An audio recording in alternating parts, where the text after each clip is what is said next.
नमस्कार दोस्तों। तो चलिए आज हम लोग देखेंगे उत्पाद सिपाही और झारखंड कक्षपाल के क्वेश्चन को, जो कि आपके एग्ज़ाम के लिए बहुत ही ज़रूरी है। और ये टॉप 10 हार्ड क्वेश्चंस हैं। आप इन्हें बताएं, कमेंट करके बताएं कि आपके कितने क्वेश्चन सही हुए। तो चलिए देखते हैं आज का पहला सवाल। पहला क्वेश्चन है हमारा, 1857 के विद्रोह में पलामू के नेतृत्वकर्ता नीलांबर पीताम्बर को किस वृक्ष पर फांसी दी गई थी?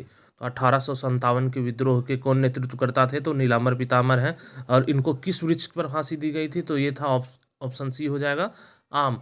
आम के वृक्ष पर इनको फांसी दी गई थी। इसी प्रकार दूसरा सवाल हम लोग देखते हैं। दूसरा सवाल हमारा है, छोटा नागपुर काश्तकारी अधिनियम यानी CNT एक्ट 1908 का ब्लूप्रिंट किसने तैयार किया था? तो ब्लूप्रिंट तैयार किया था जॉन एच हॉफमैन ने। इसका हो जाएगा option B, John H Hoffman. हुआ क्या कि मुंडा विद्रोह के बाद आदिवासियों की ज़मीन बचाने के लिए CNT एक्ट को लाया गया था। तीसरा सवाल है, झारखंड की किस जनजाति में गोत्र की प्रथा नहीं पाई जाती है? तो गोत्र की प्रथा नहीं पाई जाती है, इसका ऑप्शन हो जाएगा ऑप्शन सी, सौरैया पहाड़िया। ये इनमें गोत्र की परंपरा नहीं पाई जाती है, ठीक है, प्रथा जो है वो नहीं पाई जाती है। और इनका निवास स्थान मुख्यतः है राजमहल की पहाड़ी के पास। राजमहल की पहाड़ियों में ये निवास करते हैं। चौथा सवाल है, अंग्रेजों के विरुद्ध प्रथम संगठित विद्रोह किस वर्ष हुआ था? तो संगठित विद्रोह जो है वो 1767 में हुआ था। कब हुआ था? अंग्रेजों के विरुद्ध प्रथम संगठित विद्रोह 1767 में हुआ था। इसका जगह ऑप्शन बी। और इनके नेतृत्वकर्ता थे, यानी ढाल विद्रोह के नेतृत्वकर्ता जगन्नाथ ढाल थे, ठीक है। और ये विद्रोह लगभग 10 सालों तक चला था। कितने वर्षों तक चला था? 10 वर्षों तक ये विद्रोह चला था। चलिए पांचवा सवाल देखते हैं। झारखंड की कौन सी एकमात्र नदी है जो स्वतंत्र रूप से बंगाल की खाड़ी में गिरती है? स्वतंत्र रूप से बंगाल की खाड़ी में गिरती है, तो इसका आंसर हो जाएगा ऑप्शन बी, स्वर्णरेखा नदी जो है वो स्वतंत्र रूप से बंगाल की खाड़ी में गिरती है। और इसका उद्गम स्थल की बात करें तो रांची के नगड़ी के पास है। रांची के नगड़ी के पास इसका उद्गम स्थल है। नगड़ी के पास इसका उद्गम स्थल है, ये आपको ध्यान रखना है। छठा सवाल हम लोग देख लेते हैं। अहिंसक ताना भगत आंदोलन की शुरुआत जतरा भगत ने किस वर्ष की थी? तो अहिंसक जो ताना भगत आंदोलन था वो किससे प्रभावित था? तो गांधी जी की नीतियों से प्रभावित था। और इसकी शुरुआत जो है वो 1914 में हुई थी। कब हुई थी? 1914 में। और इसका मुख्य शुरू कहाँ से, किस जिले से हुआ था? तो ये हुआ था गुमला से। कहाँ से हुआ था? गुमला से।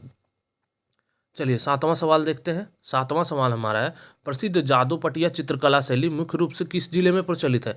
तो जादू पटिया जो चित्रकला शैली है ये दुमका में फेमस है। कहाँ पे है? दुमका में काफ़ी प्रचलित है जादू पटिया। इसमें कागज और कपड़ों का चित्रपट बनाया जाता है। आठवां सवाल हम लोग देख लेते हैं। आठवां सवाल है, झारखंड के किस स्थान को छोटा नागपुर की रानी कहा जाता है? तो झारखंड के किस स्थान को छोटा नागपुर की रानी कहा जाता है? तो इसका आंसर हो जाएगा ऑप्शन बी, नेतरहाट। ये अपने मैग्नेलिया पॉइंट के लिए काफ़ी फेमस है। वहाँ पे सूर्यास्त और सूर्योदय दोनों देखने में बहुत अच्छा लगता है, ठीक है। नौवां सवाल हम लोग देखते हैं। संथाली साहित्य का भारतेंदु माने जाने वाले डोमन साहू समीर किस समाचार पत्र के संपादक हैं? तो डोमन साहू समीर जो हैं वो किस समाचार पत्र के संपादक हैं? तो वो हैं होर संथाल के संपादक थे।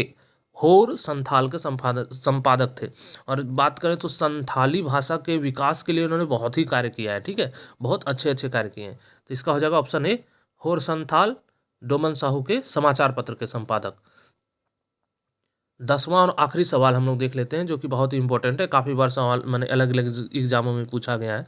तो 10वां सवाल हमारा है कि मुगल काल के दौरान झारखंड को किस क्षेत्र के या किस नाम से पुकारा जाता था? तो किस नाम से पुकारा जाता था? तो कहीं कहीं पे लिखा हुआ है आईने अकबरी में, खास करके आईने अकबरी की हम लोग बात करते हैं। आईने अकबरी में झारखंड को खुखरा, कुकरा या कोकरा भी कहा गया है, ठीक है। तो इसका आंसर हो जाएगा सी। इसकी जानकारी हमको कहाँ से मिलती है? तो मुगल काल के जो आईने अकबरी थी उससे मिलती है। तो दोस्तों ये 10 क्वेश्चन थे जो आपके एग्ज़ाम के लिए काफ़ी इंपॉर्टेंट हो जाते हैं, खास करके उत्पाद सिपाही का जो एग्ज़ाम होने वाला है या झारखंड कक्षपाल का जो एग्ज़ाम होने वाला है इसको लेकर। तो इसको 10 क्वेश्चन को देखिए और मैं आप लोगों के लिए 10 क्वेश्चन का कैप्सूल लाता रहूँगा और आप इसे देखते रहिए कि आपके कितने सवाल सही होते हैं। धन्यवाद।